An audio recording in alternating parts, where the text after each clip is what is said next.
Here are the stories we're covering this week in the Category 5.tv newsroom. The U.S. federal government has just authorized its staff to shoot down any drone they consider a threat.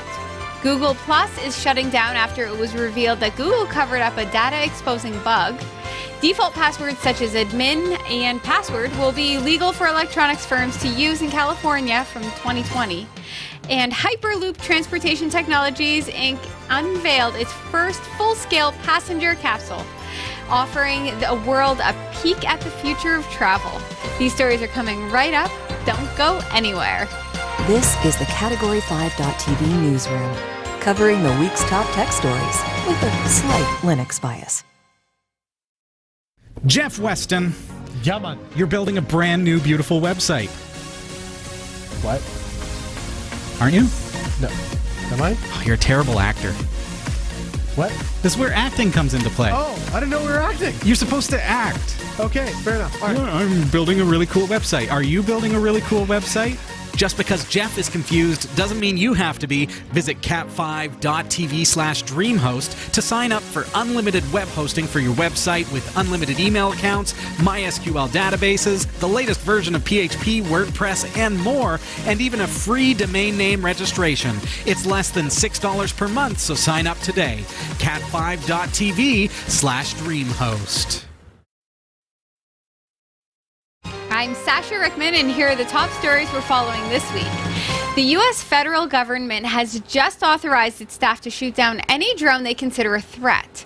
The provision was added to the Routine Reauthorization Act for the Federal Aviation Authority, the FAA, the watchdog that deals with America's skies, and has invited the ire of civil liberties groups who are unhappy at the blanket nature of the shoot-down authorization. Under the proposed laws preventing emerging threats section, a new part has been added that allows a wide range of federal departments to disable, disrupt, or seize control of any drone that is thought to pose a credible threat to the safety or security of a covered facility or asset. The key thing here is a wide range of departments, not just the military. The Act lists a range of increasingly harsh measures that can be taken against an unauthorized drone, ending with use of reasonable force if necessary to disable, damage, or destroy the unmanned aircraft system or unmanned aircraft. The provision is, of course, entirely understandable. The increase in the use of and sale of advanced drones does pose a potential threat to government facilities. After all, it doesn't take long for somebody to think that it was a good idea to mount a gun on a drone. It's not clear what limits and oversights would work best. Certainly a requirement to get a warrant is unlikely to work given the fact that drones can appear at any time and unexpectedly. But limiting the grounds for which a drone can be disrupted or destroyed would be one starting point, or granting protections to legitimate drone usage. As it stands, as soon as the president signs the bill, your flying machine can be taken down by a huge number of federal government employees, and there will be pretty much no recourse. That's what gets me is, what do I do if they shoot down my drone thinking that it's malicious just because I'm flying around? Right. I mean, how do you know, right? Okay, so I can understand a facility, like a government facility. Okay, yeah, don't fly your drone up to the door of the White House. That makes sense. Super common sense. Sure. Right? But what about, like, we live close to a base, a military base, and they do, I don't know, excursions. They're probably not called exercises, we'll say, in the community. Like, they come out and they fly around and they do things, right? So say I'm just locally in a field and they drive by, and now my drone is in their space, but they've encroached on me. I haven't encroached on them. They could shoot me down. Sure they could. Well, I mean, they could if we didn't live in Canada, where this law is not the thing. You're right. But yeah. So this is the thing that's the problem. So it seems a little bit too blanket shoot down the drones and not enough protection. And you know that's exactly where it goes, right? Right. Oh yeah, well, it's... And I thought immediately of two scenarios. First scenario is when some guy thought it was a good idea to be a citizen journalist and fly his drones over the wildfires. And firefighters started spraying it with the hose to shoot it down. And it was news at the time. And yeah, it's probably a good idea that if you're going to shoot drone footage with your drone, that you stay the heck out of the way of the fire department that's trying to battle a blaze. Right. Right? Don't So be crazy. yeah, there are times when I think, yeah, you're not being smart here. But drones are a tough thing because how do you regulate something that is so freely available on the consumer market Right. that I can learn to fly on a $20 drone and then buy a $500 drone and It's be true. flying a big heavy thing that could kill someone if it hit them, Yes. you know? It's an interesting technology because it feels like drones are faster than the law right now, Sure. right? Yeah, so we now see the law this is scrambling to catch up. MPAA, same thing. Right? And now they're like, well, shoot it down. Okay, except that it seems like in this news story, anybody in the federal government can shoot down a drone Yeah. pretty much for Yeah. no reason. And C-128D makes a good point. The folks in regards to the flying over the wildfires were flying in a no-fly zone. So maybe that's what it comes down to is, hey, if you're flying in a no-fly zone, if you're flying too close to an airport, Yeah. you know what? You're going to get shot down. Right. Because I would much rather your drone get shot down Yes. than take out a passenger aircraft or something, right? So as long as there's clear signage, I mean, there's clear signage for things like no smoking and or no parking. Where do you put a sign, right? though, Sash? Put a sign when you're entering the area. Okay. Right? Put a sign. But, Put a sign however- a kilometer out saying you're about to enter, so that when you're driving into the spot where you're going to start launching your drone, you know. Okay. Right? You're again thinking of the military base where, as you're approaching it, it's like, watch out for landmines. Don't hike in these woods. Yes. But think about a drone that can fly 6 kilometers out. Right. How am I going to see those signs if I don't know? So, Have maybe an app? Can they yeah, have an like app? of- augmented reality would have to be a Right. part of the drones. Right. I just feel like it's unfair to have it. It can be. So Because sweeping. that brings me to, I said that there were Okay. two Right. scenarios that I was thinking of, and the second scenario being our very own Henry Bailey Brown, Right. who flies commercially as a professional drone pilot. Mm-hmm. And so when he flies, he's filming videos for his clients. So I know that he would stay away from no-fly zones. Yes. But in this particular scenario, I mean, you fly over some military personnel's backyard when they're having a barbecue. Right. They have every right to shoot you down. And these drones can fly miles from Right. where the controller is.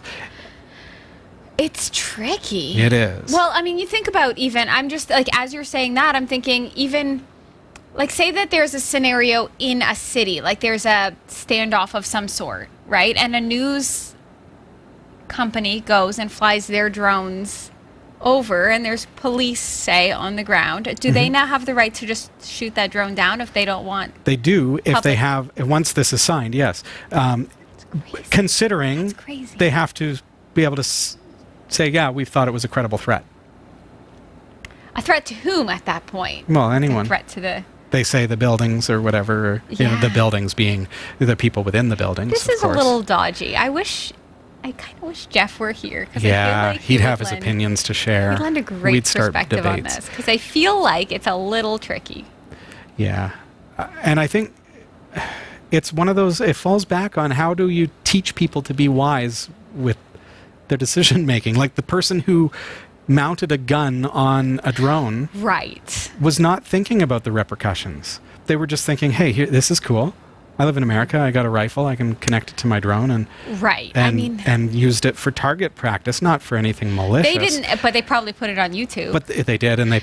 that sparks ideas Yeah. for the malicious individual. right. One step further, he probably 3D printed that gun and put it on a goodness, drone. Sash. And then, Yeah, yeah. you just, the thing is, you can't just sweepingly throw a law on all drone users when most drone users are good, law-abiding citizens that perhaps are in the air beside something that they didn't even, right? Like, Yeah.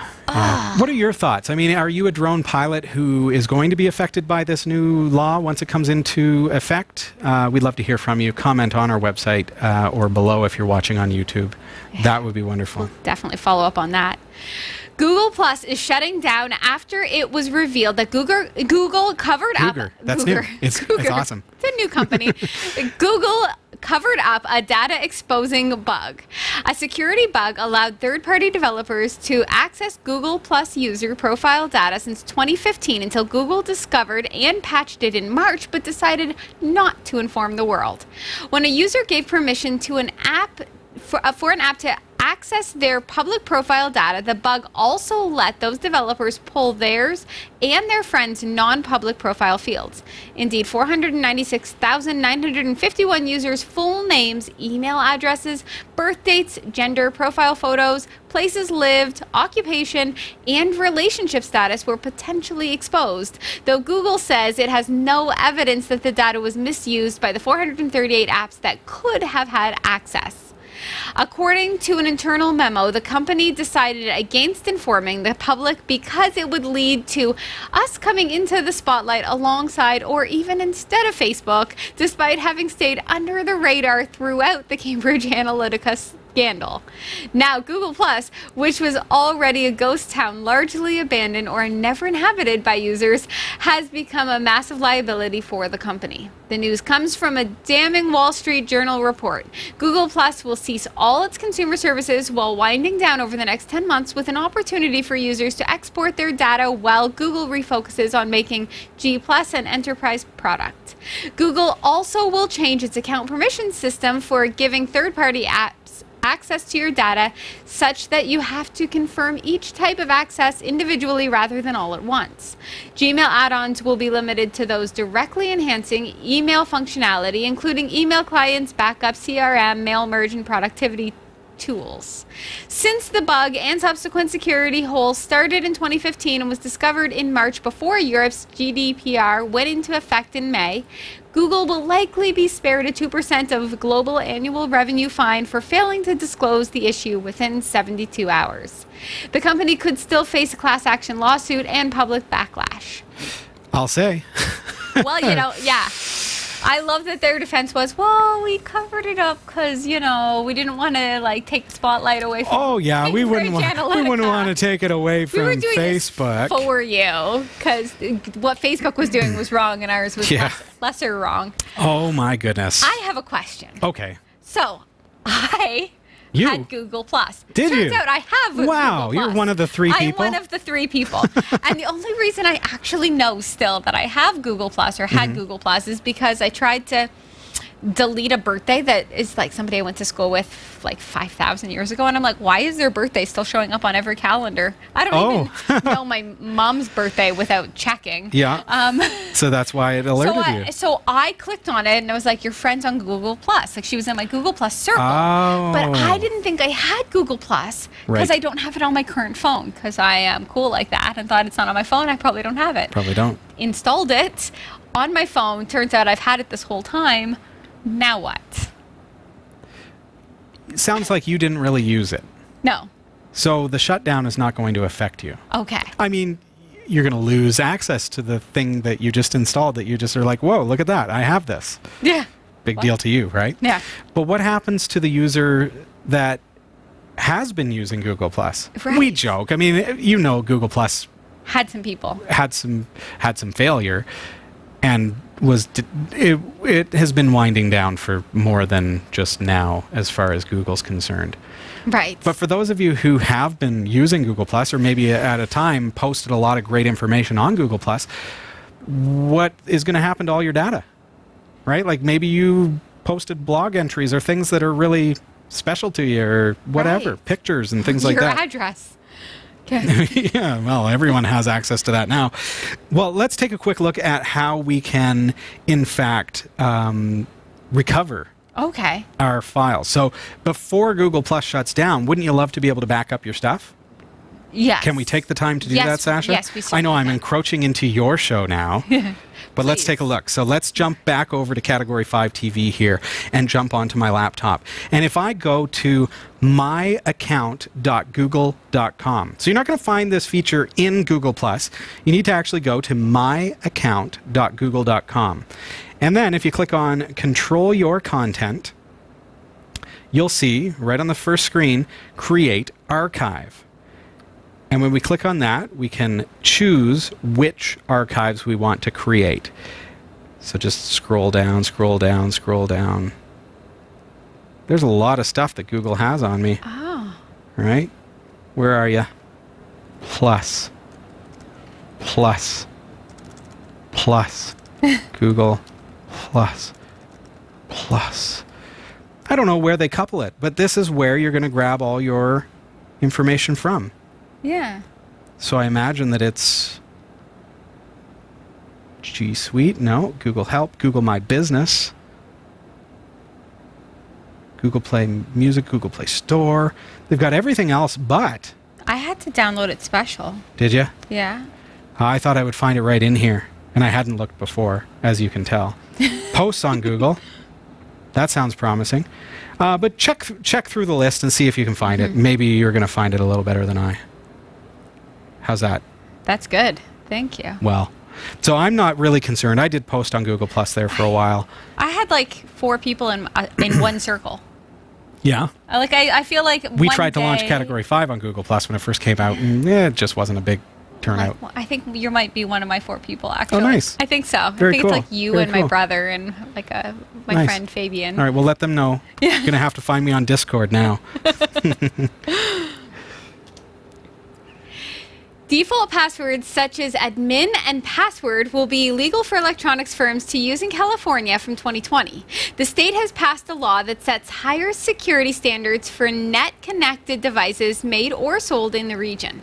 It demands that each gadget be given a unique password when it is made. Before now, easy-to-guess passwords have helped some cyber attacks spread more quickly and cause more harm. The Information Privacy Connected Devices Bill demands that electronics manufacturers equip their products with reasonable security features. This can mean a unique password or a startup procedure that forces users to generate their own code when using the gadget for the first time. The bill also allows customers who suffer harm when a company ignores the law to sue for damages. Many recent cyber attacks have taken advantage of the default and easy-to-guess passwords on the devices found in millions of homes and offices. In late 2016, Twitter, Spotify, and Reddit were among sites taken offline by an attack that took advantage of poor passwords on lots of net-connected gadgets, including webcams and other so-called smart home hardware. An attack by malware known as VPN Filter is currently targeting home routers and is believed to have infected more than 500,000 devices. Yikes. Yeah, super yikes. Except that I feel like criminals will get smarter. Like, okay, so there's a small group of people who use admin or password 123. Like, there's got to be just a small group, right? Or like 1111. I feel like I those see are what the you're ones. thinking, yeah. Right, but most people change their passwords, I would think. All right, so you're thinking along the perspective of the consumer. Yes. Who, when I sign up for Twitter, I'm using a good, strong password because I know that I don't want my account to be compromised. Right. Now, the ISP, the local internet service provider, Yes. calls me up and says, we've got a promotion going on. We're going to increase the speed of your internet. We're going to install a new modem for you. It's going to make your internet 5 times faster. Would you like it? Yes. Yes, I would. And then when the person shows up and installs it for you, Yeah, they just do that. they just do it. Yeah. Do you at any point say, okay, how do I change my password? No, I don't. Right. Oh. Okay. That modem, is your, this is a very good example because this is like VPN Filter whacks away at these things. Right. So I, as a user, would never use something stupid like password as my password, but an astronomical amount of these devices are created with the username admin and the password password. Right. Think about your router or your modem, and you get online and you say, and you type in the type of device that you have. I'm going to type WRT54G. So that's a Linksys router. Okay. And I'm just going to jump over to this to show you. So I'm going to do a quick search for WRT54G default password. I'm just using that as an example. For all versions of the Linksys WRT54G router, the default password is admin. Okay, so if I have that device, my password out of the box is admin. Admin. So if I have now installed that device, and this is an older device, and I'm just using it as an example because it's the quick one that came to mind, but your ISP comes in with the new modem and has a stupid default password on there, and if anyone does a search for the device model number, they'll find the default password on Google. Try it with your devices. What's the default password? And so we connect that internet connection and never think about the fact that it has a built-in interface that allows the internet service provider to log into the router, but it also allows anyone on the internet to also log into that router if they know the password, but it's a default dumb password. Like admin or password. Exactly. I get it. Okay. Because I change my passwords for things that I see. For things that things that you know and see.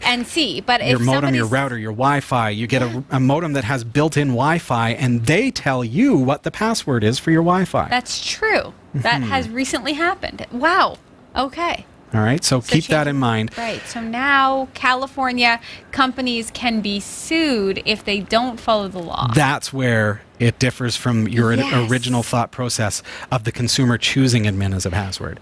So this is now saying, okay, if they're going to manufacture 100,000 new modems that the ISPs are going to come and install, every single one of those devices has to have its own unique password. Now, it's still, it's still knowledge of the person who installed it. It's on the sticker or whatever. Or anyone who sees the sticker on the back of the modem can get it. Great way to get access to Wi-Fi at places where you don't have access to Wi-Fi is to find their modem and look at the sticker on the back because it's probably the default password, right? But at least they're going to say it can't be the same on 100,000 devices. Exactly. It has to be unique. That's where this differs. Actually, because California is a pretty big producer of sort of electronics. And it's just the start. It's just one state. So this let's set an example. Ripple effect. Yeah. This is good. But is this also a little bit of a wake-up call for us to say, hey, okay, my modem that my internet service provider installed, my router, I think I know the password, but have I personally set that password to something strong? Is my Wi-Fi a password that I have personally set? Right. Is there a second Wi-Fi in my router? Because sometimes the routers that they install will have something as a Wi-Fi SSID and then something -5G. Right. Right? So you can use the 5G as well. Well, that one has a default password as well. So have you set those up? My goodness. Maybe it's time to just think that through. Just do a little self-audit. Do a little self-audit on your stuff at home. Yeah.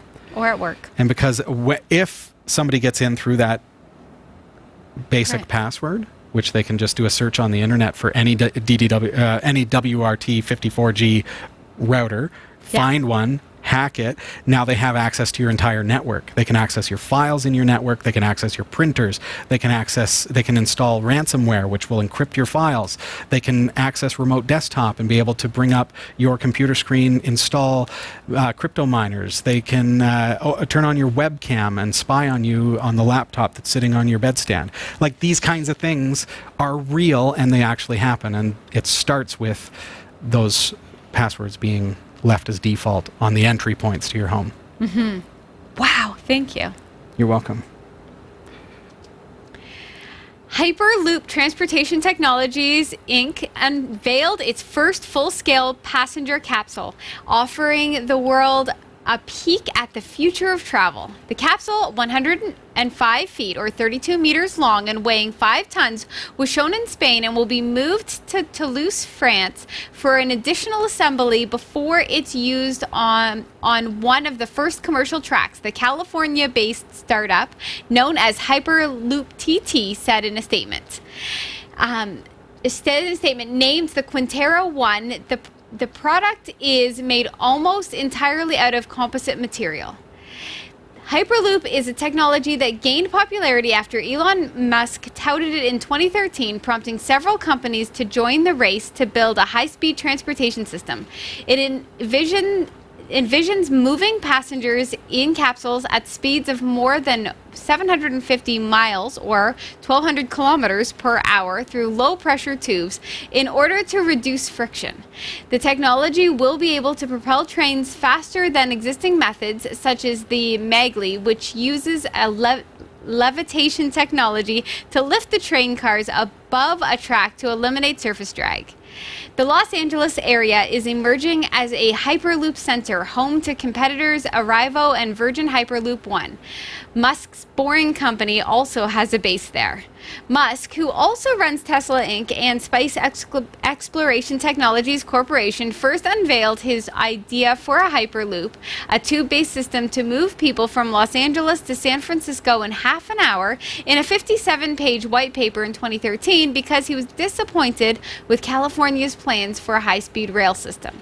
In July, Hyperloop TT set up a joint venture to build a test system in a mountainous southwest province in China.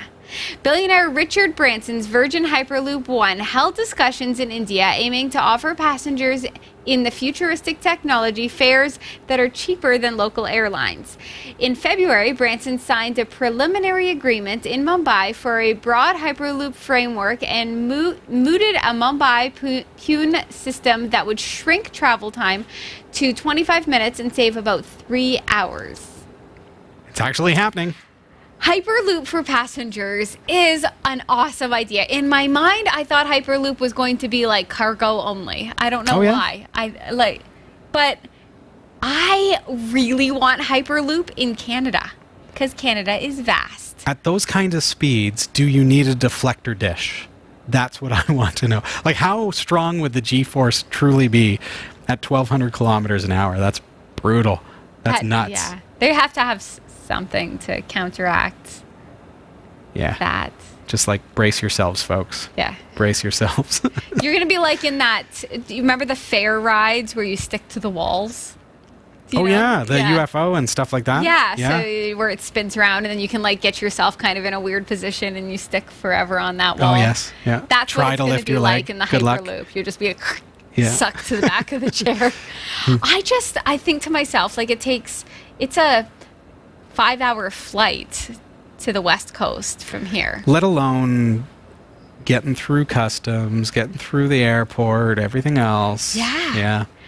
I love the idea of Hyperloop. I feel like Elon Musk now has some free time on his hands, so maybe he'll just be spending some more time doing Hyperloop stuff. I am so lost on the logistics of how this could even be possible. Here in Canada, like, how would it be possible with the Great Canadian Shield and everything else? Like, you're boring through rock.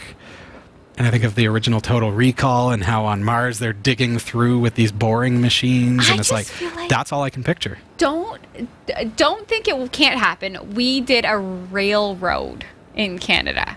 Somebody laid actual train tracks at some point across all of Canada before there was any other mode of transportation, right? We can do a Hyperloop, especially now that we have the technologies we have. Oh, the technology's there. Yeah. And these billionaire folks backing it. Exactly. Skywriter 64 is saying that's the speed of sound. Is that for real legit?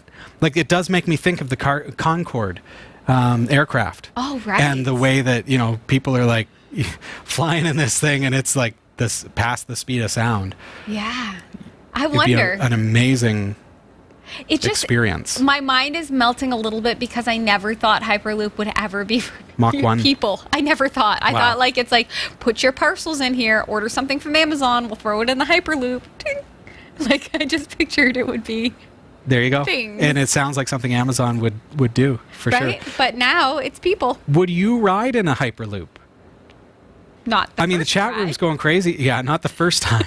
I wouldn't be the first volunteer, but maybe after it's been running for 5 years. But can you imagine, like, North America is huge. Could you imagine getting from here to Florida? How could that even be possible, though? Like, we need to focus on transporter technology at this point. Because I just can't see how could they build the infrastructure for that with all the buildings and stuff. And how do you bore under Los Angeles?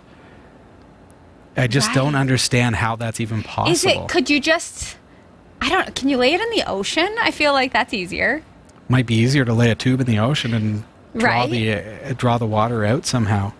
I feel like that's in my limited knowledge about Hyperloop.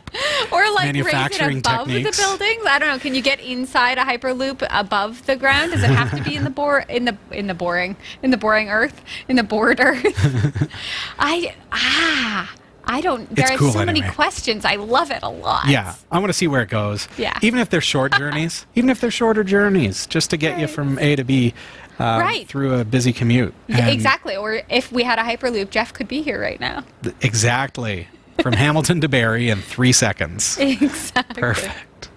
Before one song. Big thanks to Roy W. Nash, Garby, and our community of viewers for submitting stories to us this week. Thanks for watching the Category 5.tv newsroom. Don't forget to like and subscribe for all your tech news with a slight Linux bias. And for more free content, be sure to check out our website. From the Category 5.tv newsroom, I'm Sasha Rickman. And I'm Robbie Ferguson. Thanks for joining us this week.